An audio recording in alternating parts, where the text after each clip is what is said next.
League of Legends is the game I will be talking about today. And for me at least, there's always no better way to talk about these things than from the very beginning. A little farther past the beginning. It's pretty common knowledge that League of Legends was inspired by this here Warcraft 3 mod called Dota. But it's pretty uncommon knowledge as to how League actually came about because of this mod.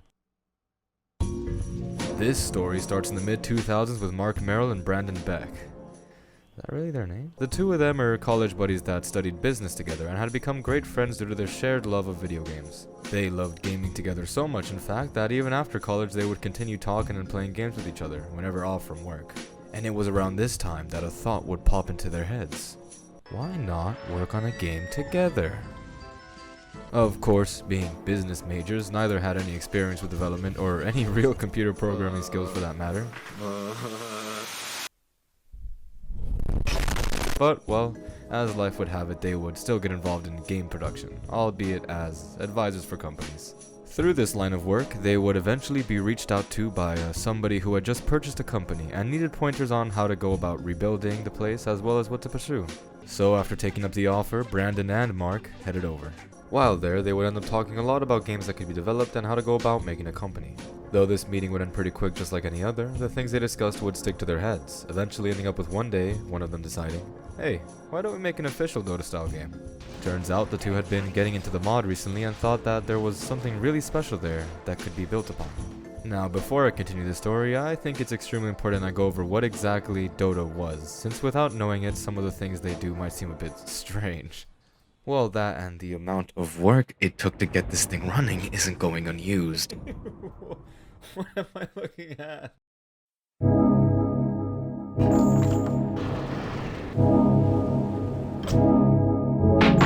Defense of the Ancients, aka Dota, is a fan mod for Warcraft 3 that comes with all the qualms of being mod status. I went through the pain of getting it up and running in 2022, so here's what that was like. First steps first is finding the thing, which is easy enough thanks to legacy sites and whatnot, but next comes the madness.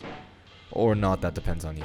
You see, Blizzard made something called Warcraft 3 Reforged a while back and removed the old Warcraft 3 from the shop. You also can't backwards engineer Reforged back into the original, which isn't a problem for the average mentally sane person, but you see, I wanted the most decrepit, absolutely wretched graphics possible. I wanted to experience the real deal. Look at that subtle off-white coloring.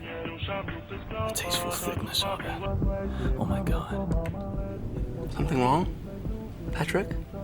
Which meant I had to go hunting for an old Warcraft 3 ISO, after getting which I had to manually update to the proper version patch because if it was on the wrong one, the mod just wouldn't work. The update also matters for trying to get into online games as well, though just a warning, the game is very deep in the coin moo. So unless getting yelled at in foreign languages is your cup of tea, I wouldn't recommend trying to get into one of these online matches anyway. Just play Dota 2 or something, it's the same thing. But now that you've gone through the easy part of installation, you meet the great, nightmarish, learning monolith. So you start up the game and see this.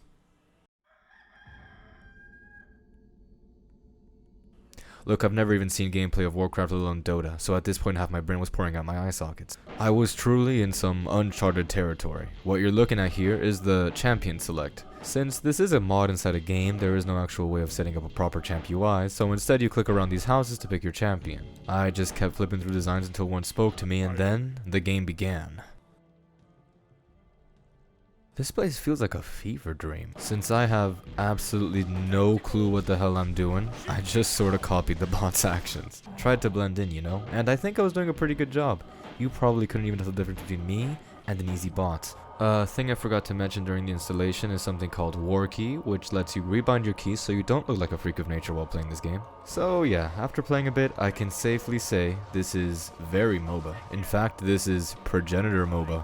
Crude and archaic, yeah, but hey, everything has to start somewhere. Yeah, it might have UI that makes you feel like you aren't wearing your glasses and a learning curve that looks like an inverse function, but there really is something great here. While the genre doesn't have a name yet, Dota is in fact the first MOBA, or Multiplayer Online Battle Arena. It's really interesting to me just how many elements the MOBA genre shares with other games. It has the tried and tested RPG feedback loop of amassing resources to make yourself more powerful, golden experience being the Skinner box mechanisms that will control your every play. But there's only so much a Skinner box can do for the human mind, you know? The reason RPGs have these worlds and these stories is because that's the actual point of them. Usually the gameplay is just there as a way to get the player more invested in the story, and it works. For many people at first, the gameplay is a driving force, then eventually the story takes over that role. It's why people will finish these games despite complaining that the gameplay has become more of a nuisance. The difference between an average RPG and an amazing one usually tends to be the way these two aspects support one another. Though, going by that logic, then MOBAs fail terribly. They typically have no stories, and this is due to having no real beginning and ends, only a soft one. And this is where the fighting game energy kicks in. In fighting games, it's the characters that hook people in, whether it's their aesthetics, their gameplay, maybe some lore. Either way, the cast is the hook that sinks people in. But here's the special part. Unlike in RPGs, the world isn't exactly the main focus. For fighting games, the main focus is the fighting, the gameplay, the striving for mastery. Eventually, for a plethora of reasons, the player decides, hey, I want to be better, maybe even the best. And that's how insane game time happens, with people going well over 1,000 hours. The only thing that holds fighting games back, except for being fighting games, would be the solitary aspect of them. If it weren't for tournaments, there is pretty much nothing social about them due to how primitive their online systems tend to be, and usually there being no real cooperative play. Mind you, there is nothing inherently wrong with that. In fact, I really like that part of them. It's just that not being able to just play with a friend instead of against them does hold back the appeal. Which is where MOBAs being a 5v5 team battle game really makes them easier to recommend, because if you recommend a fighting game to a friend, all you guys could really do is fight each other, whereas with a MOBA, you will be able to fight alongside each other, aiming for the same goal. Now, this is already more than enough of a basis to make something otherworldly, but there's a secret spice, a little piece of pizzazz on the top to make sure people will come back again and again. Some of that sweet, sweet roguelike variety. Now, I don't mean that in the traditional sense. Items aren't randomized, champs don't change mid-match, unless that's what they do. I meant it in more that every time you show up, everything will be slightly different. Different opponents, different events, different allies. You never know what you could stumble upon. No two games would be completely identical. Always similar, but never the same. This is thanks to the sheer amount of variables each match has. Every character is extremely different, every player is extremely different, there are different builds and different items. I mean, MOBAs seem like the ultimate time sink game, right? The only thing holding this type of game back is that it takes time to learn, it's not instantly satisfying. But once you do learn, once you start feeling satisfaction, it might become all that you play. Oh! I did it. Whether or not Brandon Beck and Mark Merrill knew all that doesn't matter. What they did know was the fact that they really liked the game and thought the genre had potential. Though, even in this extreme early phase, when League was just a thought, they knew the game had to be free to play. The main reason Dota had been so popular, besides all the game design stuff I talked about earlier, was because it was free. Anybody with a copy of Warcraft 3, a shit brick house mid-2000s PC, and some time could try it. Meaning, let's just say one person in your group of smack addict tries it out and likes it. The guy will be like, hey man, you want to try this Dota thing? I think it's really fun. We could play together. You still got Warcraft 3, right? And so the game spread like a plague through word of mouth alone. The only reason it didn't take over completely was because of its mod status, making it so your OS was Warcraft 3, technically. But what if it wasn't limited by that? What if all you needed was a Windows computer to play? This could be the next big thing. So with the Dota experience fresh on their minds, they went about shaping what will become League of Legends. And luckily they had plenty of time to work with. It's not like there was any real competition, mind you. Dota 1 wasn't exactly an official game and MOBA still didn't exist. In fact, the only problem they saw with their own outline was trying to convince a publisher on the whole games as a service thing. Now, games as a service hadn't really been experimented with much in the West as of yet. It had only really been tried in Asian markets, but it did show lots of promise in said markets, pretty much becoming the new standards they used. So now, with the basic outline of the game complete, they just needed to begin production.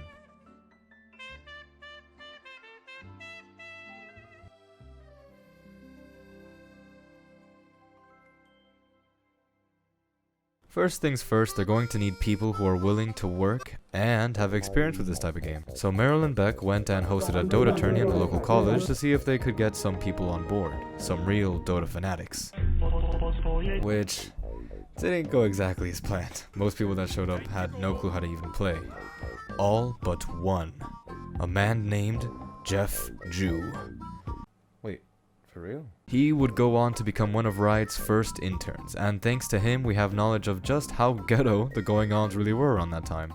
Apparently Riot opened up the office in some repurposed machine shop in 2006, and the workplace was pretty dingy. Just one office in the front for group meetings, and in the back it was a bunch of cubicles lit up by a single lamp. And as far as the product was concerned, all they had was what I imagined to be as the Blender Void with skeletons running back and forth. The team was pretty tiny back then, just Beck, Merrill, 4 unnamed devs, and the 2 interns, Ju and Beleza. Though they would eventually snag another developer, being the OG Dota developer, Feek. So with this group, production began on a game titled Onslaught, and a lot of work needed to be done since GDC 2007 was coming up, and Blender Void Skeletons probably won't cut it for a demonstration that could get a publisher. Now fast forwarding to said event. Here at GDC, Beck and Merrill would meet with potential publishers, and it went about as terribly as possible. You mean to tell me you plan to publish this game for free, and make money off of it in-game cosmetics? Look, just trust me, man, think about it. There will be this cute fox girl and a wizard, and they can be part of a band or defend the earth from aliens or some shit. We could even sell a skin for the full price of a game and give it animations. It'll be huge! Hey, why are you calling secure? Apparently, at first, Riot had no intentions of being publishers, but as they went through more and more people, they knew only they would be willing to go through with this free-to-play model. After this realization, Beck and Merrill went about looking for investors to try and get some funds, and luckily they did. Now, if you think the misadventures of these two sounds pretty rough, just wait till you hear what's happening back at base. According to Jeff, those 4 devs that they had hired originally just wanted to make a Dota clone and not actually something new that improves the genre, nor did they care that much for quality. This difference in perspectives would eventually just lead the original team to up and leave. Wait. Huh? All the documents, designs, and work that had already been finished was still there at least, but since none of the people that made them were around, they were practically just starting over from the beginning. And so, Onslaught was renamed League of Legends: Clash of Fates, which would publicly be announced in October 2008, getting slated for a closed beta in April of 2009 and a full release in October of that same year. But a couple months before the open beta, suddenly, everything begins to crumble. So Jeff Ju, who is now the head of most things development side. Up until now, the work for all 20 champions planned on release is going well.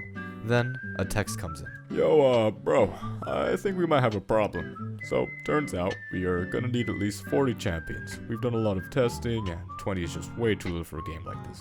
Also, remember the game's free to play, so all 40 need alternate skins.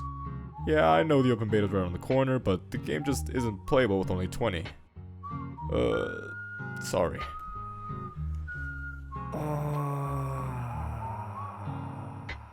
Guess I'm working overtime. Hey, Jeff. Yep. Oh, my bad. Are you busy with something? No, go ahead. You heard of this new game called Heroes of... I refuse to pronounce that. It's another MOBA, apparently. Heard it's being backed by a big-name publisher, and it's even being developed by the original Dota devs. Whoa, I looked it up online and people are really hyped about it. They're saying it looks amazing. Yeah, that's great.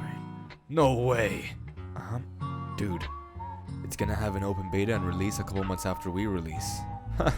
Man, thank God we are about to finish the work on the original 20 champs already. After we're done, we're probably gonna have to work really hard to refine the game, you know? Get things looking good, or else it might get rough.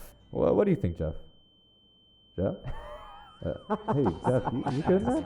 I'm so fresh, you can suck my nut, sweat. I'm so fresh, you can suck my nut. Needless to say, things were looking grim. Yet through sheer determination and paid internships, they managed to churn out the open beta for League of Legends. Sadly, it would indeed be dwarfed by the other game. Well, this is the end. Maybe what those business heads had said was correct. Probably should have just gone with a pay model so they could get some real backing. Later into the betas, Heroes of would reveal its price tag, and League would reveal its lack of one. Oh!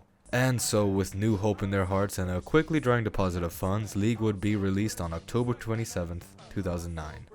It was pretty much uphill from there, not without its stumbles, mind you. Apparently the game almost died when a company they had outsourced to take care of its offshore server management had started taking the piss. Also, League was doing a lot of firsts in general, meaning they had to deal with all those issues as they came. But before we get to those, why not talk about the game itself in its first forms? It's time to talk about League of Legends.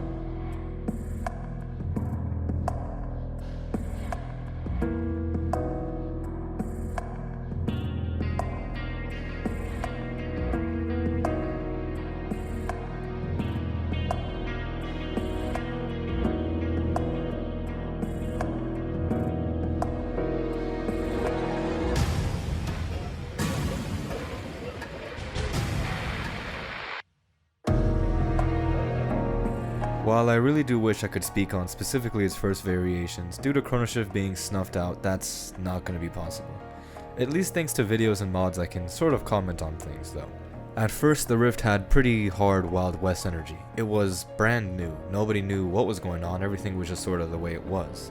No rhyme or reason to much besides the loose linking to Dota. Because of that, the game was played just like Dota, a 2-on-2 lane setup with getting the jungle being an occasional thing. Builds were non-existent, champions being in proper positions didn't matter. This Corki here sprints it in, and the Ashe is just completely unfazed. Truly, a different time. It's strange looking at these old clips and seeing how much people would actually just type and talk. Good old gamer shit talking was around, but amongst teammates at least there was a strange amount of camaraderie.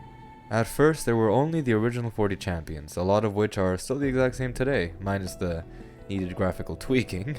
Here are Jarvan, Udyr, and Malphite a decade ago, and here they are now. Minus the obvious HDification, they look and play almost identical. Hell, one of the OGs actually looks identical. It's pretty obvious the game took very heavy inspiration from Dota when it came to the art and character design at this time. The whole map's got the grimy, crusty, orc cum dungeon land feel to it. I mean, hey, to each their own. I don't personally think I would have picked up the game if it still looked like this nowadays, but I can't deny there is some hardcore style here. And there's nothing wrong with some stank from time to time. I do respect. The champion designs were also a bit of a grab bag as well. Some champ designs were solid enough to remain unchanged, and some were, well, some were old ergot. He looks like an old man's ballsack. The UI elements, albeit primitive, were still a noticeable improvement from Dota 1. Well, maybe not Beta 1's UI, but releases onwards, yeah. Now how about we crack into some of this delicious gameplay. While it would take a long while for League to get where it is now, the base gameplay really hasn't changed ever, just tweaked. Back then you would pick a champ whichever spoke to you and get to laning. Once you get to your given role, you will focus on farming up by last hitting minions and maybe attempt to kill your opponent if that's what your champ does. This has not changed, not even remotely. There was, however, one drastic change, and it wouldn't come about until the game's first ever major tournament. That change being a jungler. After that tournament, the current lane setups have come to be defined. Surprisingly, both teams will be running a jungler.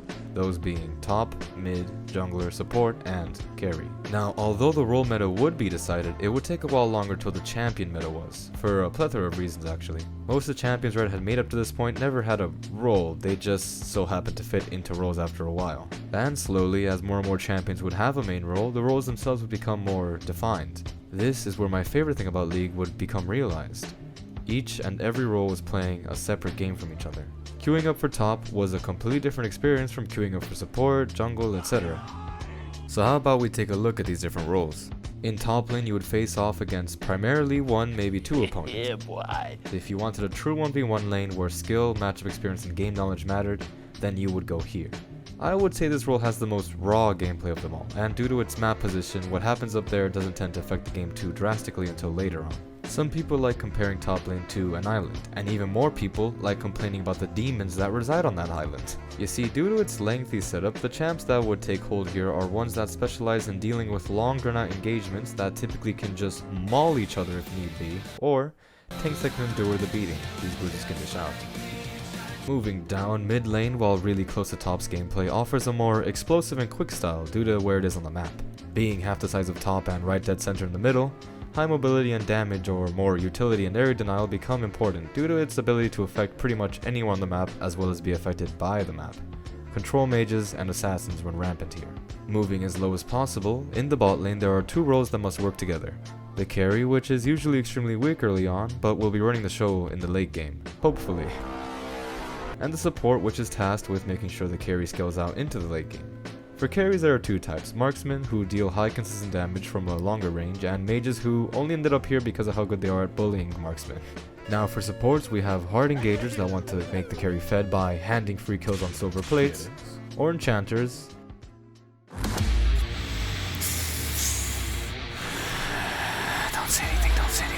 Enchanters are typically immobile, flimsy champions that specialize in healing and disengaging. Now, due to my chronically low heart rate, I don't play these champs because it would kill me. But now just cause I don't find it fun doesn't mean it's terrible. There is enjoyment to be found in taking care of a team and keeping them alive through fights. In fact, enchanters tend to be extremely powerful despite how simple they are, scaling much better into the late game than any engaged support. their downside being a generally weaker early game and much more passive playstyle, which might be an upside depending on who you ask. Now last but not least, in the middle of bumfuck nowhere, the jungler.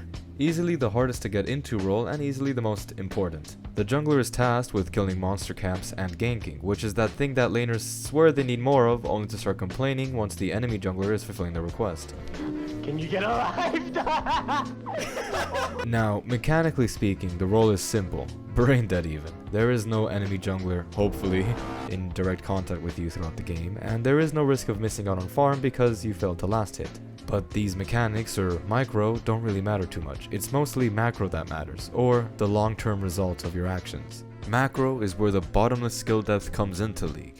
Wave management, roam timers, map awareness, it's all important and hard to keep track of, especially when dealing with an enemy in your face constantly. These are the rules for the 4 champions actually in the lanes though. The jungler has a different type of macro. You see, besides minions, jungle camps, and structures, at set time, neutral objectives will spawn, and once they do, both teams are gonna start eyeing them. And as the jungler, it's your duty to secure them. Now, whether or not that's possible isn't completely up to you. Oh, what the fuck? Dude, I wasn't even looking at my damn map. But by using proper pathing, ganking, and even ghost tracking the enemy jungler, it can make securing them easier. Though, even if the jungler can't secure them, he can still support the team by helping laners and helping himself to a tasty invasion of resources. This is where the make or break part of jungling is clearly stated. Your team. Since your team is going to be all strangers with their own goals and sometimes single player intentions, it can be a real coin toss whether or not life will be dream or an unbearable hell. But let's say you do get a good team, then suddenly the true beauty of League of Legends shows itself. 5 people, all with different point of views, all aiming for the same thing: victory. The team is the most important lane in League. If your team is weak or starts to fall apart, there's only so much weight somebody that managed to carry their own can handle until they inevitably fall as well. But even if the game looks lost, even if it looks like nothing good could ever happen, all it takes are a couple of moments where your team can pull itself together for a major outplay in a team fight in order to change the course of the game. Just to throw it out the window a few seconds later. This is the basis for the meta that Riot would adhere to and allow to grow. Now, there is an interesting conversation here about this whole meta thing. At first there was a little backlash, just like in anything else that's even remotely competitive, but while I could say, people are whining that they're losing to people that are trying harder than them, even Riot themselves at first weren't too keen on going hard in the meta. Of course that would change because ultimately having one of these does way too much good for a game's development, but this does show that Riot are much more into experimentation and fostering fun when it comes to their development style. They really do look at what players are interested in. They might not always be good at reading the room, but they try to. So that's the core, at the center of League of Legends. This is the core that Riot will continue to refine and work upon for years and years to come.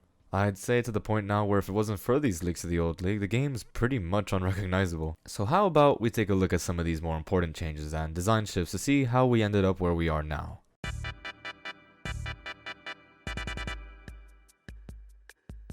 What did you say? Very soon after its launch, League's main business model would be added, the store. Now instead of using a normal business model of pay to play, they went with a freemium route, where you can pay as much as you want depending on what you want. There's a couple of reasons for this, but the main one for the team was that League is the type of game that would take up to 30 matches even before it starts to feel fun, before it even starts to make any sense. So imagine somebody buys the game and struggles for that long. The price tag is pretty much pouring salt on an open wound. Besides, being freemium allows them to lock off content, which helps players ease into the game better. Lots of paid games nowadays even do this because it's true that seeing this might scare off some people. As for the things you can pay for themselves, it is only purely cosmetics, nothing with game-changing ramifications. Hopefully, champions, game modes, things like that, they can all be accessed without paying a dime. Which is genius. You play League, you like a champ a lot, the champ has a skin you like, so you decide to buy the skin. It's a little predatory, but business is business and Riot's gotta keep the lights on somehow. At the very least, the honesty and transparency is extremely respectful to consumers, and not once in all my time of playing League has it felt necessary to spend money, and I hope that never changes. But skins can only exist if there are champions to wear them. Fun, interesting champions people like playing. And like playing them, people did. Of course, at first there were many balance incidents, and for most releases the champions were on a cataclysmic power level, but eventually as champ releases slowed down, their quality and consistency increased. Here's an example of what I mean by slowed down. In 2014, Riot had released 117 champions, while now currently, 7 years later, there are 158. Still an insane number, but if League had kept the same ratio of almost 1.5 champion releases a month, we would be well past 200 by now. The slowdown happened for many reasons, the main one being the ever-rising bar of quality and the want to make something beyond the game. You see, about a year after launch, the Journal of Justice would be made, which was the baby form of the lore webpage we have now. And while at first it wasn't too complex, it showed Riot had an interest in further fleshing out the world of Runeterra.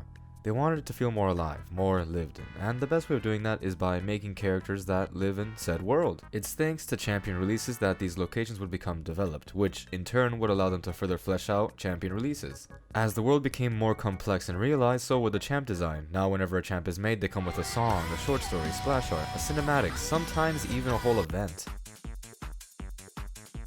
Thanks to all this mixed media, you can get a real good feel for a champion, and like I said earlier, when it comes to a game like this, it's the characters that hook you in. At this point, Riot has all but mastered their creation process, of course, with some missteps here and there, but we all make mistakes. What it means to be a league champion now compared with what it meant in 2009 is very different, and there is no better way of explaining this difference than by showing you what Riot does to champs they've decided to remaster, or as they call it, give a VGU.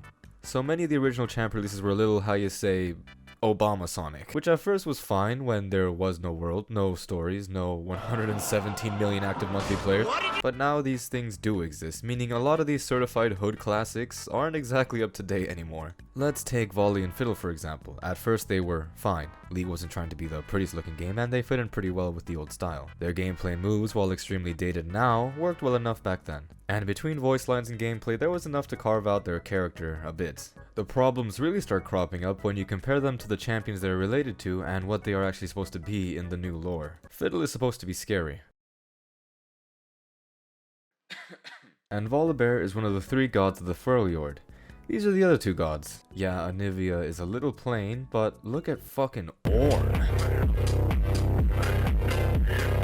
Not to mention, eventually seeing this 480p creature walk the HD Rift became something of a joke. So how exactly do you go about remaking them? Well, first you need to look at what makes the champions them in the first place. Why the little people that play them still do. For Fiddlesticks, it's his ultimate, the fears, the tether. Honestly, the only thing in his kit that is whack would be the RNG bouncing bird. So just refine those things while changing the bird to something else that makes more sense. As for Volibear, well, it's him running at you and stunning you. And his auto attack shoot lightning. Damn. So as long as you keep those 2 things, everything should be fine. Next up, it's the main sauce that makes the gameplay. What is the power fantasy that they were intended to fill, and where did they fail? Again, Fiddlesticks is an extremely terrifying demonic force that feeds on fear. And Volibear is supposed to be the god of storm, again supposed to be a menacing force. Polar bear with generic armor and 40p. So yeah, time to just chuck them in the VGU oven, write up some new stories and quotes to fit their new forms, and see what we end up with. Be back in a bit.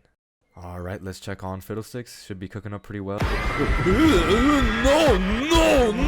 So the now Fiddlesticks is no longer a joke. Thanks to this fresh coat of paint, he has become this scrap monstrosity. And the sounds he makes. Oh my god, the sounds. He does this thing now where he mimics the voices of his past victims in order to lure people, and the shit he says is just... wow. It's in the house! We can't get out! Don't leave me! Please, no! Don't even get me started on his new theme. Hold on, let me set something up real quick. It's a late wispy night, and your class is on a camping trip. Huddled around the campfire, they start telling tales. Eventually, somebody brings up a myth about a demon scarecrow that lurks in the shadows. The kid says it feeds on fear and it steals the voices of its victims to lure you deeper in. The counselor gives the kid a mouthful because he really went above and beyond, and the kid's only defense being that it's a story his grandparents told him. And just like his grandparents, he swears it's not a myth. Later, it's time for all the kids to go to bed, so they scramble into their tents. As you try to fall asleep, you hear a creaking in the distance. It's just a fairy tale. Fiddlesticks couldn't be real. It's just a story people tell kids so they don't go wandering in dark places. A myth, a legend, just a warning. That's all. You rest uneasy that night, and many nights after. But, like with all other children's tales, as you grow up, the memory of it goes away, along with the fear of what lurks in the shadows. Now again at a campfire, on a night just like that one, you are chatting with a friend. You look away for a moment because you thought you heard an animal, then when you look back, he's gone. Suddenly you hear him cry for help in the distance. Confused, you start running towards him, but when you check, there's nothing there. Then, as you turn around, you hear that same creaking you heard as a kid. You remember the story. You remember its name. You remember the fear. Help me!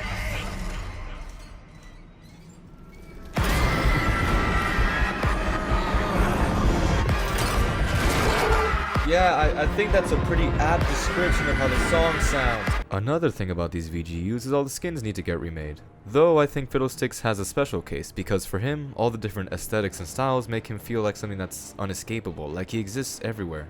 And all of Runeterra has their own version of him. He really feels like a myth, a legend that should be feared. And his revamped gameplay fits this new persona as well. Now he can set up dummies of himself around the map. That helped deny vision as well as help scare opponents. His presence on the Rift literally changes the way you play. Suddenly you're making sure to keep up vision. Make sure the map is as lit up as possible. You need to make sure to stay away from walls, stay away from the dark, or else you risk meeting what's in that darkness face to face. Fiddle. Sticks. Now that we've got Fiddle out of the way, what about Volibear? Where is that little cute guy? Oh my. Volibear has finally achieved his intended status. Gone is the bear. Here is the god. My dude looks juiced.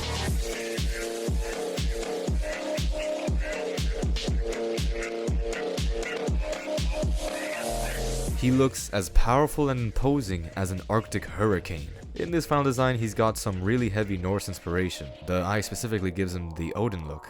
His new voice lines are incredible, and really sell his god that knows he's a god persona. I especially love how every once in a while he shows weakness, makes him more emotional, in a good way. He is a warrior god, and he fights for what he believes in. He values pride, he values meaning something to people. I cannot die. But do I live if I am not in the hearts of warriors? And his theme, holy shit!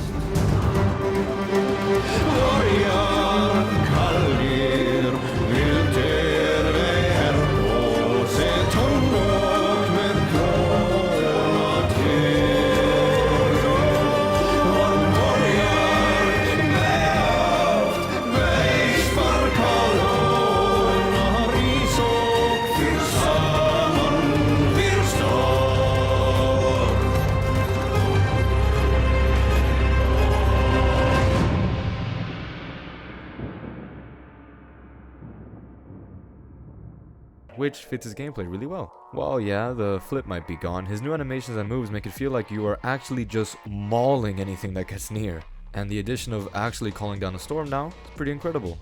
But the best inclusion, which is where this redesign really shines, is his new ultimate. Dude leaps into the air and slams down with a force strong enough to disable all structures near him, growing to the size of a great thunderstorm, with a new wispy look like he's ascended to his apparent god status. The craziest thing is, these aren't even my favorite redesigns. I really like... Huh? What? It's him. That's my guy, man. Pantheon #1. It's always been about Pantheon. He's always been my favorite. I love Pantheon. Holy shit, it's Pantheon. Get up, fucking yeah. Slice him 1, 2, 3. 1, 2, 3. Yeah, shoot those Qs. Yeah. Ult in their fucking AP shit. I don't even know. These three redesigns are pretty much universally loved, but well, that's because they've done a couple up until this point with varying degrees of success. Mind you, all VGUs were successful, the champions after the rework were more popular, pretty, and just all around better for the game. But some of these VGUs did end up killing off the original champions.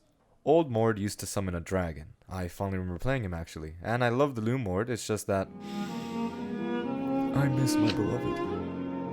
The old version of these champs are completely different to their new counterparts, which is most likely due to their originals not really fitting into League anymore. A shame, they're gone, but at least their replacements have been great. Now of course, this same level of attention to detail in the VGUs is given to new releases. And besides these two creatures, all the champions released in the 6300 Blue Essence category are a joy to play.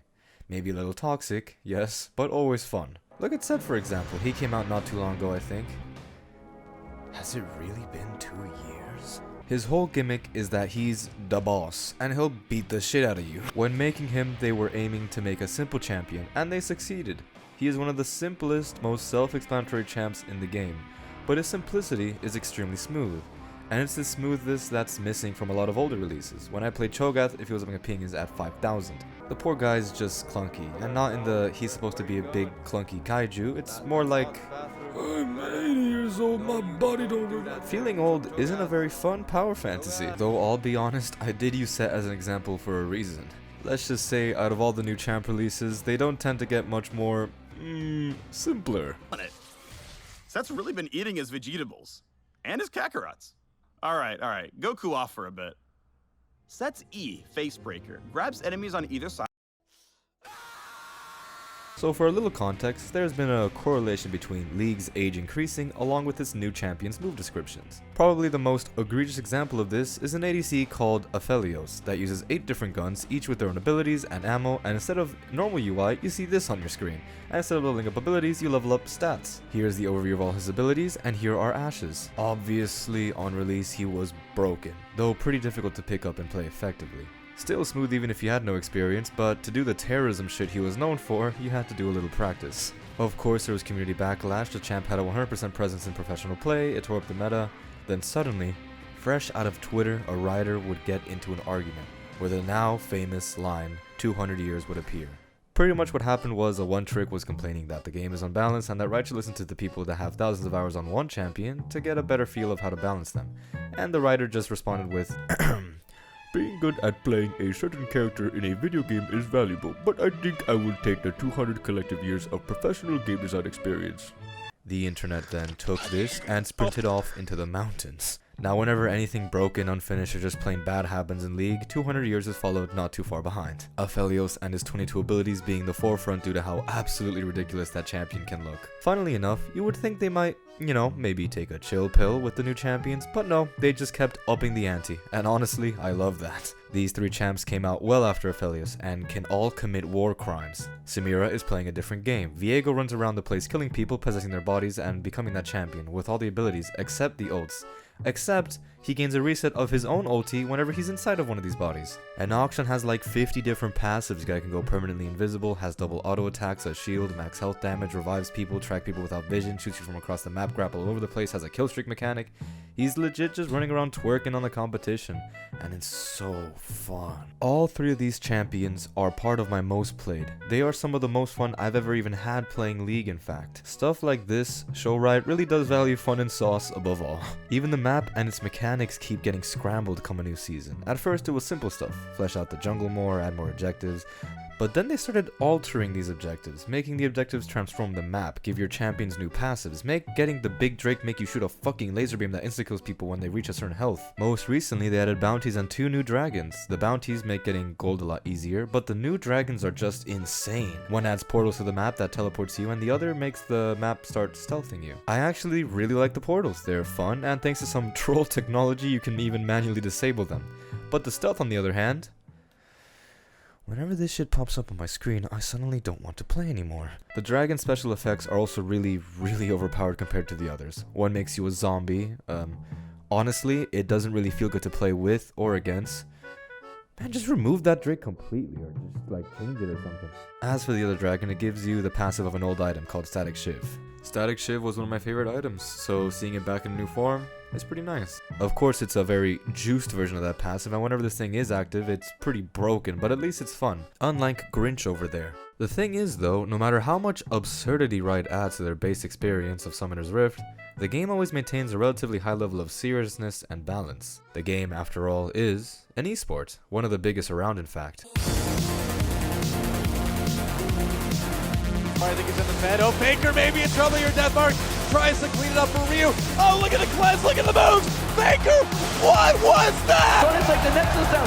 Is anyone going to be able to deal with this one? Catches him with another X. He's very low. They're pushing on the Nexus. He's back to back. I do not believe it.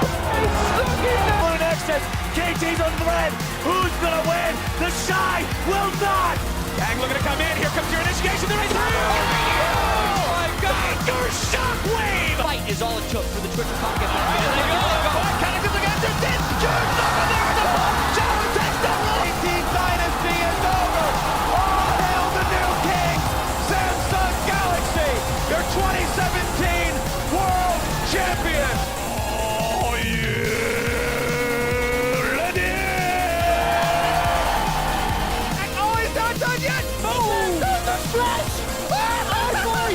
Kind of press R, and then from there you kind of just mash your face on the keyboard. Riot always wanted to support an esports scene. Being gamers, these 2 dudes know how serious and important a game like these can become. They know that even if a company didn't support an esports scene, people will go and make one no matter how hard the company tries to shut it down. When mastery is possible, there will be those who strive to achieve it, and I fucking hate those tryhards. So instead of insisting it's not the way the game was meant to be played and doing balance patches to make sure the meta can't develop, they decided, why not respect it? Why not help it flourish?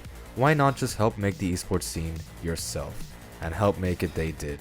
To this day, esports is still one of Riot's top priorities. It's so important in fact that there will be seemingly strange changes made to the game solely because that thing is problematic in pro play. As it turns out, the skill ceiling for League is so high, its roof scratches the moon as the earth spins, which makes balancing a bit of a nightmare because the game that people are playing in Iron is nothing like the game being played in Gold, which is nothing like the game being played in Challenger, which even then still is nothing like the game being played in pro play. Your face on the keyboard. The issue is, all these different games being played are still League of Legends. Champions like Azir or Ryze are pretty much never seen outside of pro play because the things they are good at aren't very important outside of pro play.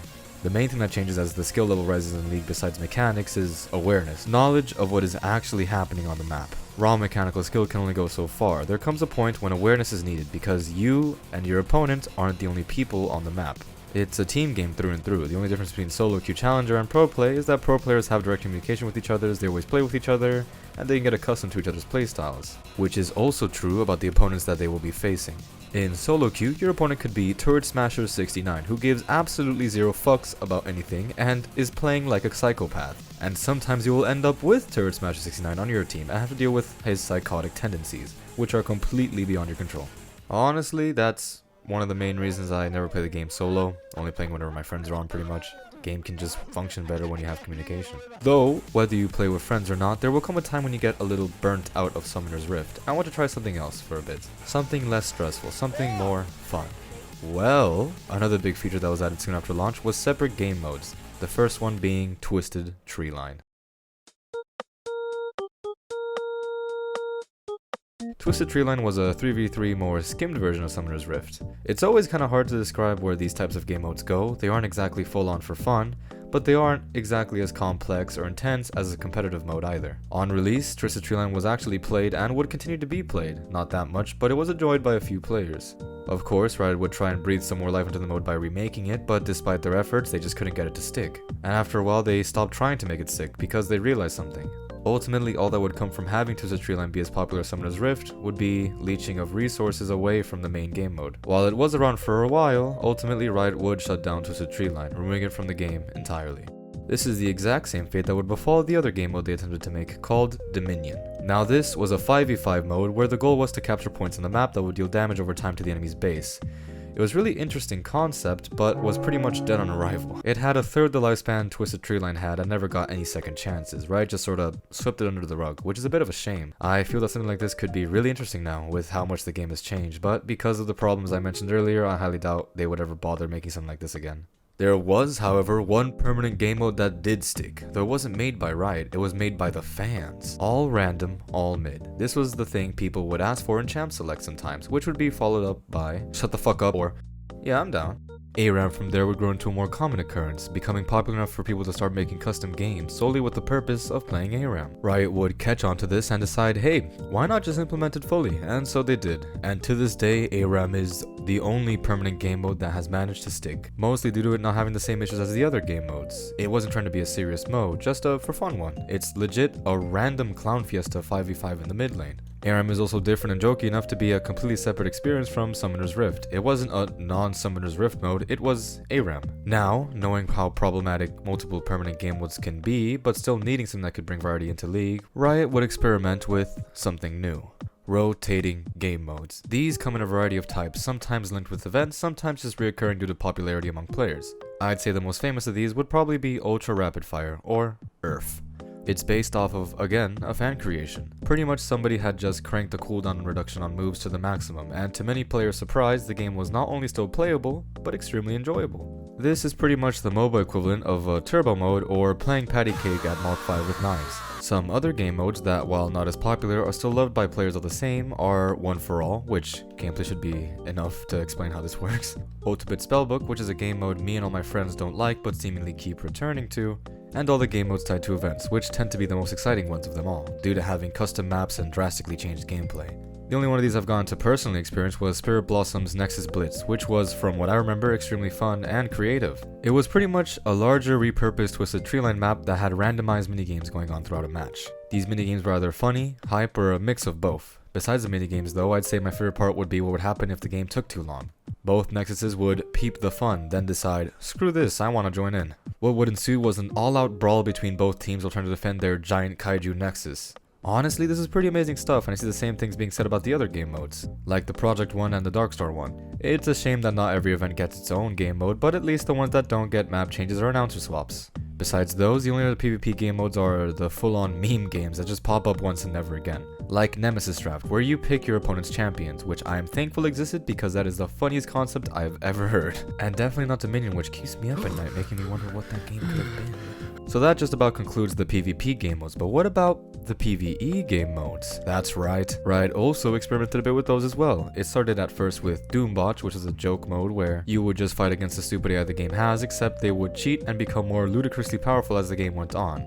It was pretty funny, but it wasn't exactly what you would envision when I say PvE. But luckily, the other two PvE game modes are. In Star Guardians Invasion, you would be allowed to play as the champions that were part of the event, fending off waves and waves of enemies. This same game style would then later be refined in the Odyssey event to universal acclaim. Here's the thing about these rotating game modes. While it's a shame they're only playable for a limited amount of time, that's not really a big issue for people because in the end, most of these are pretty shallow and get old quick. Especially since at the end of the day, despite throwing game mechanics out the window and flipping things upside down, the base experience of Summoners Rift PvP is what is at the core of all of these. And that's the problem, that's all there is in this game, PvP. Which is why whenever a PvE game mode does pop up and then disappears, people always get up in arms about wanting something like that to stick around permanently. Because that's the one thing that League is seriously lacking in, a non-player versus player mode. One that has its own events, one that people could play with friends. Something like this would even be really great for learning the game, which is another of League's big problems. Whether or not Riot will ever attempt to make one is something only they can know, but I feel like they've already answered the question. Something that 200 Years always brings up is how they really do look at player feedback and implement changes according to it, just not in the way one might expect. Sometimes you can infer more details on what a person actually wants by looking deeper at what they are asking for. Say somebody asks for ice cream, you can infer that they want a cold dessert, so let's say there is no ice cream, you could at least try to give them something similar. Of course that's a baby example, but you should get the gist. Now say somebody asks for a PvE mode, what does that actually mean? Well, it could be possible to infer that means that they want to continue interacting with the world of Runeterra or play with the same characters without having to deal with Summoner's Rift, without the competition. Which is why when Riot started branching out and making actual games using the League IP, I thought they had finally responded to the question of will there ever be a permanent PvE game mode. But what do I know? So finally, I believe that just about covers it. Only things missing that I did not mention is the Hextech crafting system, which was added in 2016. Man, I wonder where they might have got that idea from. And some other silly little things from early on. My favorite is probably how spectating used to work. Back then, the only way to spectate was by being on a special Riot client that would allow for a 6th champion. From there, this champion would have a summoner spell that would clear out the fog of war for themselves. Now, the funny part about it is, global ults could interact with this champion. Say the enemy team has a Karthus and you're just, watching the game, minding your own or they had a Nocturne, and suddenly you can no longer spectate. Now I can safely say I've covered almost everything that makes League of Legends, League of Legends. And with all that in mind, I can safely say that this game really is something special. I cannot think of many live services that have managed to stick around this long, while having the impact that League has had and doing the things that League has done. From the very beginning, it was always about the game, wanting to make it something that was a cut above the rest, just from the sheer love of games, and partially a shared interest in Dota. From the very beginning, the game was a success, but instead of being scared to experiment, instead of just leaving the game the way it was, Riot always kept pushing further and further, refining it more and more, which is what has given it its presence it has today, and one that I can guarantee it will have for a long time. This really is the only game I can imagine myself being able to play forever, because it is a game that changes, it grows, but not in any cancerous ways. All the additions, all the changes, redesigns, do-overs, all of them were made with wanting to make the game more enjoyable. It's crazy to me that I can play this game for an entire year, and if you were to say, take a snippet of my thoughts throughout the year, they would all be vastly different from each other. But the craziest part is, the game just keeps changing while somehow managing to maintain the same feel, always. So, why is it infamous then? Why does playing League have a certain stigma to it? What's wrong with League of Legends? It has seemingly done a lot for gaming. It has birthed some really great pieces of media over the years. Its gameplay seems about as solid as possible if it's your type of thing. And anybody that does end up playing the game always have hundreds and hundreds of hours clocked in. So why then do me and my friends always respond to a certain question with a no? How come I can't recommend anybody play League? Well, I've been dancing around the subjects a bit, only bringing them up here and there, but let me just bring them all up with a single word. Toxicity. This is League's major issue. It's an issue so terrible, Riot even considered just removing chat altogether at one point. It's a problem so great that Riot is scared of implementing a voice chat feature. I remember once reading an article stating that players experience toxicity in about 80% of their matches, but I find that ratio a bit strange for many reasons. For one, how do you define toxicity? And I am talking to you, because I'm sure the line that has to be crossed for something to be considered toxic is different for a lot of people. Gamers will talk smack with each other the same way sports teams will just dunk on each other from time to time. But the thing is, it's usually all in good fun, or in small doses, which is a dosage League cannot output. There's also the case of toxic actions, like running it down, ignoring your team, just straight up griefing somebody else. Not to mention the ping system and emotes, which are about a 50-50 split between using it for the intended purpose and... Let's be real here, put on some virtual sauce, as they say. Is teabagging actually bad? No, not really. It's pretty much just meant to infuriate you, but it doesn't actually cause real harm, or ruin the game, though something it does do is make the game less fun. The only real reason a person would have for annoying the shit out of you is because they're trying to pour salt on an open wound, all in an attempt to make you crack, which could result in a variety of fun and interesting incidents. So the game is toxic, but why is it so toxic? Look, I've been around the block, right? I've played many games, some even at a high level. I'll have you know I've made approximately 3 McChickens off of my tournament winnings. But here's the thing, not a single one of those games even remotely compares to League on my toxometer. I've talked a lot about the bad moments, right? But I think a better way to put things into perspective is to look at the amount of good moments I've had. Back when I played Counter-Strike in middle school, there would be bad moments, really bad moments, but honestly, a lot of good ones. I can safely say a lot of my games had really chill people in them, and I played it again recently just to check, and yeah, the same thing happened. I did notice, however, the absence of a certain feature, which is a real shame. Moving on, any fighting game I've played, I've also had really great communities, and I've met a lot of great people. I think the most toxic game I've played that isn't League is probably Overwatch, and I feel like it's because it has a lot in common with League. Speaking of, here comes the big number. Here is the amount of games I've played of League with strangers where I've had a good solo experience. By the way, when I say good, I'm not counting games where nothing is said. Alright, are you ready? Here it is! Yep. Out of my 1,000 plus hours of playtime, I can only recall 2 games where the strangers on my team have been positive, and were pretty chill people. Okay, so this number might be a bit skewed. I'm not counting some games for reasons, and also, I exclusively play the game with friends most of the time. Though I do, on occasion, dabble in a little bit of duo queue, which I am counting. You could also say it's skewed because it is well known that the brain is really bad at remembering the good, and really good at remembering the bad. But here's the thing, the good happens so little in this game that every time it does, it's the most memorable and strange thing you can ever experience. How did this happen? How is it possible that without a doubt, with an almost 100% consistency, my games with strangers are never positive? Finally, I think it's time to really talk about League of Legends. And for me, there's always no better way to start than from the beginning. A little past the beginning.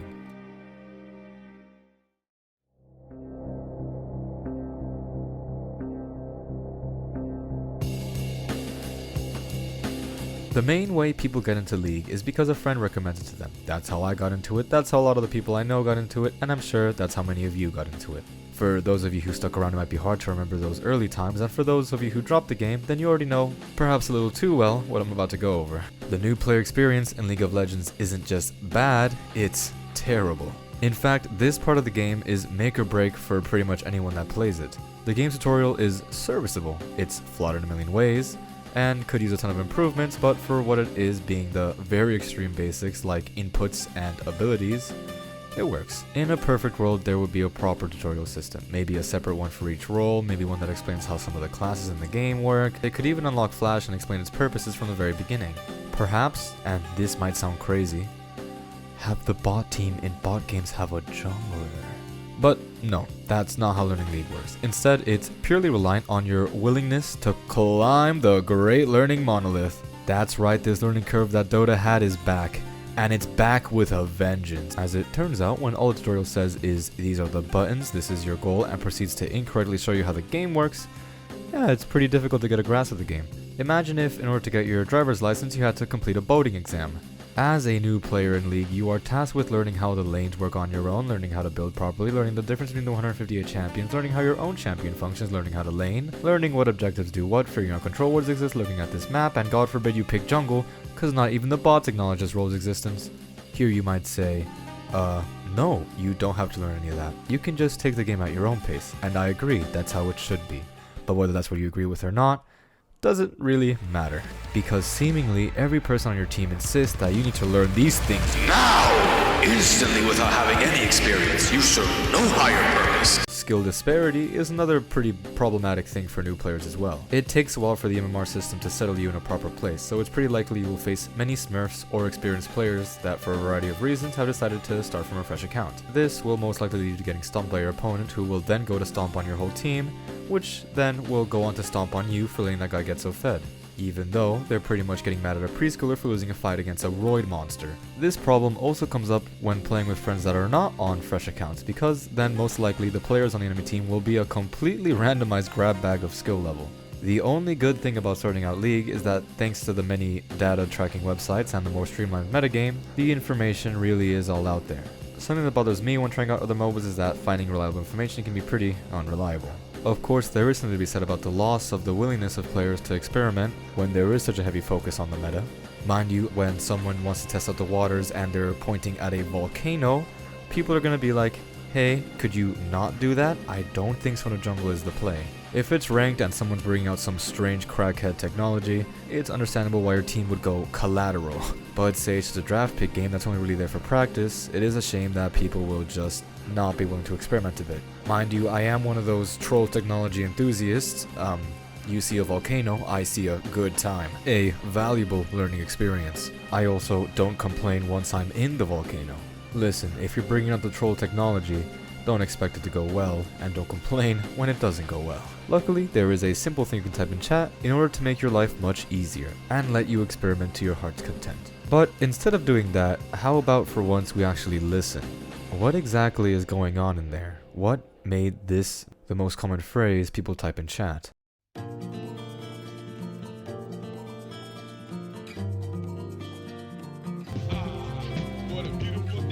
So, La Liga de Leyendas is a little well known for being a tilting experience. Excluding the external factors, this game has a tons of intrinsically obnoxious things baked into it. First, let's look at the champions. There are champions that feel like they only exist to be your Night Terror demons. There are champions that solely exist to make the game as unfun as possible. There are passive champions that scale into the infinite expanse above. There are champs that feel plain out broken. Champs with overloaded kits, champs with underloaded kits, champs that play the game too much, champs that play the game too little. If there is something that bothers the living shit out of you in real life, there is a champ that exists in this game born specifically to change what that something was. Here's the thing. There is nothing that will tilt a person more on this earth than a feeling of unfairness. That feeling that something is just unjust. The champions in this game are almost all crafty little gremlins that are just frothing at the mouth waiting to pull out the most heinous shit you've ever seen on a moment's notice. That was really bad. It's honestly amazing. Nothing feels worse than Pyke deciding you can't exist in the same 50-meter radius as him. And nothing feels better than being the Pyke that made that decision and got away with it. Now here's the most important part. There actually always is counterplay. The thing is, the counterplay usually isn't very fun. Most of the time the best thing you can do is just not play the game you signed up for, because right now you're playing in somebody else's. Not to mention the sheer amount of unfortunate scenarios that can happen in a game. Oh, and while we're speaking about unfun things that are beyond your control, let's look at number 2. Your teammates. Once again, I will restate this is a team-based game through and through. The amount of damage just one person could inflict on a game is actually insane when compared to something like, say, Counter-Strike or Valorant. Everything could go perfect for you, then suddenly you take a look at the scoreboard and you realize your team is actually the fraudulent 4 and the game has been over. There is nothing you can do. Unfortunate, better luck next time. And lastly, it's actually something a little more complex. You see, people are naturally pretty self-centered, right? It's really easy to tunnel vision and only think about your own game state, and idealize one you've got in your head. Now, let's say we take a step back and we'll notice that there are 5 of these going on all at once. League is a team-based game that starts off with 5 single-player games, which over the course of the game will begin to influence each other more and more until a victor is decided.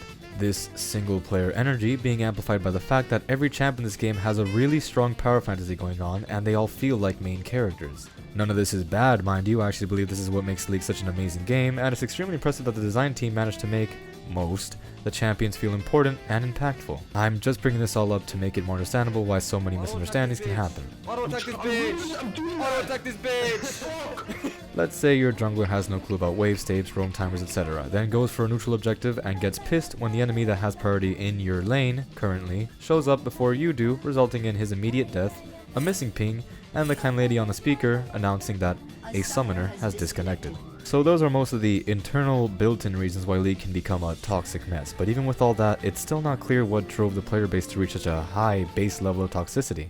And to answer that, we'll need to look at the external factors. So people play League for a variety of reasons, plain old fun or the grind, we struggle, we shine, we struggle, we shine, we struggle. These are the two most popular reasons, but perhaps they just play as an excuse to chill out with some friends on VC, or maybe they had a long, rough day at school/work and playing something familiar helps them relax. Whatever it is, let's say you queued up and you are now in a game. In this game all goes well, short, simple, win. Then you queue up again, everything goes perfect, but sadly some of your teammates are struggling too much so the game ends in a loss after a premature surrender. You play another game, again a loss, but this time your guys are arguing. A lot.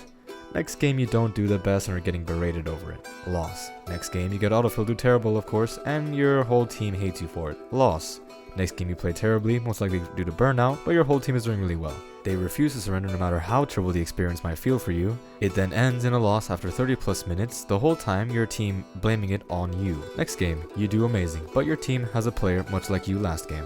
Again, a 30-minute loss. Next game, your team is doing amazing, everything's going perfect. Because of this, your team gets overzealous, starts maybe getting cocky and making mistakes, then the enemy slowly starts to scale into the late game and come back. It was a 40-minute plus defeat from what seemed like a one game. You queue up at this point only because you need a win, and you can't get off this game without taking one. You queue up, and again, everything is going perfect. Your team is stomping. It's finally the victory you've worked so hard for. Finally, you're gonna have some fun after all that suffering. Then come 15 minutes, and the game ends prematurely. Because just like a game that happened earlier, the entire enemy team were just tearing into each other the entire time. Finally, a victory, albeit a hollow one. You look at the clock and despite only playing about 5 games, almost 4 hours have passed. You could have sworn it was light outside when you started playing. But looking around now, it's dark. Not just outside, but your room as well. The only thing giving off light being the glow of your monitor. The only noise you hear being the hum of your computer. Strangely enough, you feel exhausted, so you decide to call it a night. Strangely, because you swear you haven't done anything all day. Strangely, because you swear another day ended the same way as this one. Even stranger because you know tomorrow might end the same.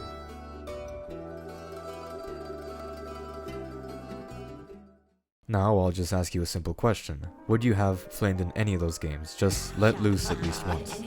If you would, I can't really blame you. I mean, it seems like everybody else is doing it, and no one's really getting punished. Besides, there really isn't any reward for not being toxic, right? So why not just say something? Why not be toxic? As it turns out, the way you treat strangers is a pretty good indication of the type of person you are. Odds are, if you're the type that goes feral for a small thing or just lashes out very often, you've probably got something else going on. Maybe you're just going through it, or coping, or just a little unhinged. Funny enough, Riot once did a little experimenting and decided to run through employee chat logs to see if there was a possible correlation between toxic behavior in game and in the workplace. From this experiment, they singled out 30 employees and had a conference with all of them. Just imagine for a moment what that conference must have been like. After this study, they found that, of course, if a person's chat history has the same energy as a shadow quote, maybe they should be a bit more cautious about hiring them. After this experiment, Riot would start asking for usernames when hiring. And according to them, this new addition to the resume has worked greatly. All this happened in 2016. Apparently they had done this for learning purposes and not because of any toxic work environment issue. Hahaha, oh no. On those two whole subjects actually, first I'll cover the walkout. This is probably the first strike I've ever seen based solely on wanting to better the work environment. Now, this doesn't mean that this isn't an issue in other companies, it probably is, but the thing is, it turns out that working conditions could get so bad that a problem like that isn't even that important. It's nice to see game devs taking a stand for something that isn't the bare minimum for the first time.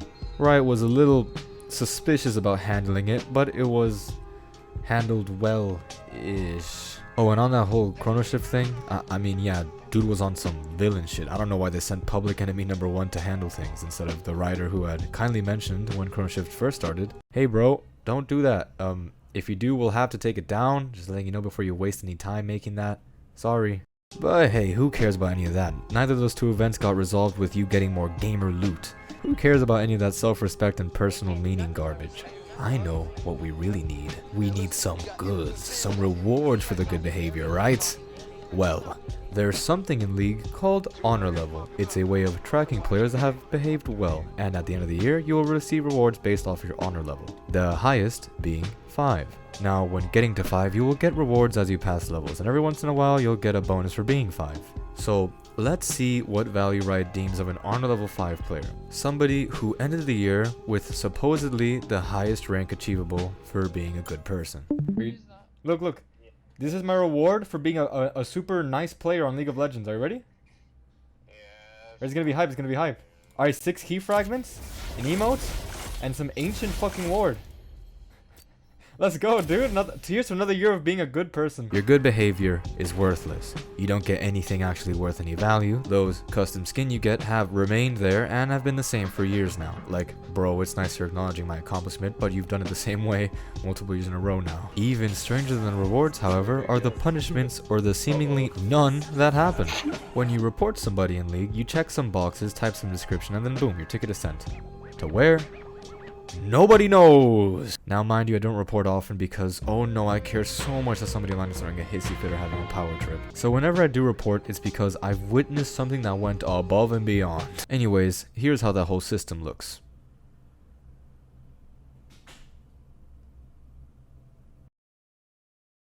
So yeah, reporting doesn't really feel like it does anything, which is partly good because people will just spam report for no good reason, and I'm not a big fan of endorsing mod-like behavior anyways. So this strange and mysterious system is the one we got, but let's be honest, it's probably for the best. The only time this machine's made any consistent move is whenever a low-level account spamming the same troll thing over and over again gets reported. Even then it's still sorta random. Here's the main thing though, banning these low-level accounts doesn't mean much of anything, cause odds are, the person's just gonna go and make another one, which is fine. It's just a byproduct of not using a system like Korea's, a system with many of its own issues. I'm just bringing it up to say that's sort of how it is. So there isn't any real reward for not being toxic, there aren't many real punishments for being toxic, and the game, like any other, can just breed it very easily. So when all else fails, how do you fight the madness, the toxicity? Well, it's a little secret called humanization.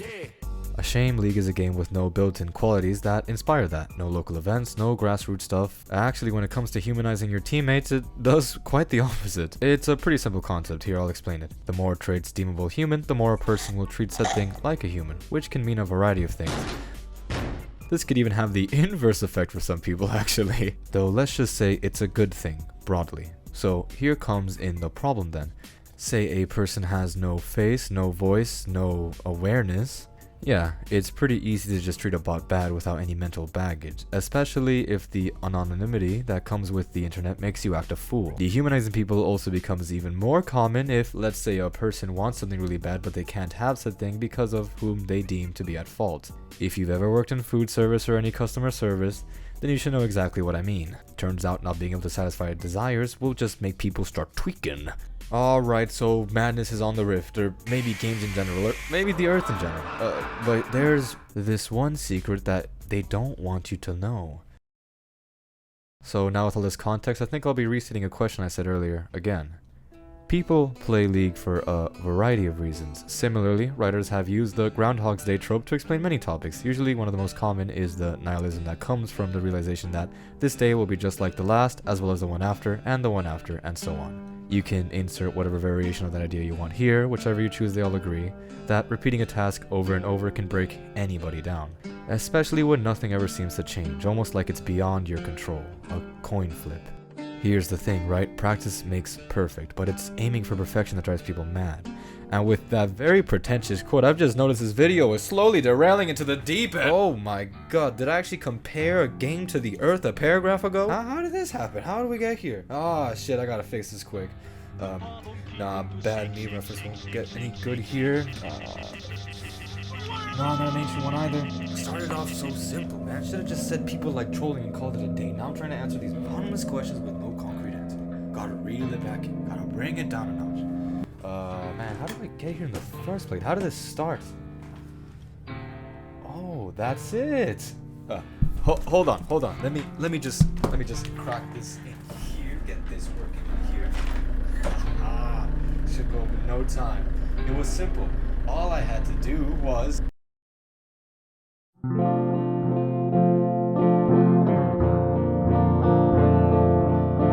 Here we are. This is where it all started playing League of Legends. The League before I knew anything about it. It was a more whimsical time, nothing made much sense. You see, I was a pretty lucky case. 2 of my friends had very recently gotten into it and wanted me to join in, so I did. We were all exceptionally clueless about the game, zero concepts of anything, much like that Ashe that was unfazed when the Corki ran it down mid. I used to play Warwick jungle and I didn't know that leashes were supposed to happen. Also, Twisted Trillium was around, so the 3 of us played a lot of that. It was actually super fun. Looking back on it, every game was kinda crazy. Some new champion would do some insane shit to us. We would get fed for the first time on different champs and experience what it was like to be a problem. Great times, but they always come to an end, you see. Eventually, we just slowly stopped playing with each other because as time goes on, you see people less and less. It's just sort of what happens. Especially if you end up graduating and going to different schools. After that point, League was pretty much the only thing that we ever played together, but eventually we started getting too busy with our own lives, so eventually just stopped altogether. Those 2 dudes in particular got put through the ringer, and I hope they're doing good nowadays. Anyways, later down the road I was deep in the high school, junior year to be exact, and was in a class where a dude who sat behind me brought up League, and I was like, yo, I played that game once, it's super fun, you play often? Then he was like, yeah, me and a group of old friends get on it pretty often. I then responded, oh, mind if I join? Now understand that in school I was a fucking phantom. I wasn't just a loner, I was happy being one. So imagine the level of cosmic powers at work here that would lead somebody like me to go and socialize with strangers just to be able to play League with some people again. After that day I would go and join that group of people's Discord server, and to this day I still play League with them often, and hang out with them even more often. The most insane thing to me is that a pandemic which single-handedly ravaged many other scenes had the opposite effect on League. When meeting up with friends and going somewhere was no longer an option, when tournaments for fighting games stopped existing, when the whole world was flipped upside down and everything was complete chaos, League was always right there, as if nothing had changed at all. All I had to do was ask to play some matches with some friends, and suddenly it was like nothing was wrong at all. Earlier, I said that I've only ever had 2 enjoyable matches by myself playing League with strangers, and I was counting out some matches for a specific reason. Well, the number would have been bigger, but I don't want to count those matches because after those matches, those people stop being strangers. If you look up your username on Time Wasted on LoL, it will give you a number of hours, and then below said hours tell you what you could have accomplished instead. The whole point is to show you how much time you've wasted on LoL. The intended reaction being, oh my god, what have I done? But for me at least, if given the option, I would never undo those hours, because those were hours spent playing with friends, speaking with new people, becoming fascinated with the world and the characters, listening to amazing music, reading stories written in the lore. Those were all hours spent not worrying about the real world. Those were all hours where the biggest worry in the world seemed to be whether or not the match would end with a victory or a loss. That's what League is to me. It's not this trailblazing game that experimented with as many industries as possible. It's not a Dota clone that got lucky. It's not a game that single-handedly supports tens of thousands of developers and content creators. It's the game I boot up when I just want to mess around and play with some friends. When I just want to sit back, relax, and complain about a cat for 30 minutes. It's the game I boot up when I just want to play some League. Yes, it's toxic, very much so, but what community isn't? It's just sort of inevitable when one gets big enough, right? The same way it's inevitable somebody would begin abusing something they enjoy in an attempt to ignore bigger problems in their lives. Yeah, sorry inevitability, I'm giving you a pretty bad rap right now, huh? But remember, you've always done just as much good as you have bad. Yes, it was inevitable I would lose 2 really good friends, but it was also inevitable that I would strike up a conversation with that guy and meet new people. Have more experiences, see more sights, feel new things. Yes, it is inevitable that one day I'll stop playing League, stop chatting with those people, stop being around. But today, at least, it was inevitable I would make this video, where I would tell the story of a game I boot up when I just want to sit back, relax, and play with some friends. That's what this game is to me, and I hope it stays that way for a while. Not just for me, but for any of you as well. That's all I have to say about League of Legends, and I thank you for listening.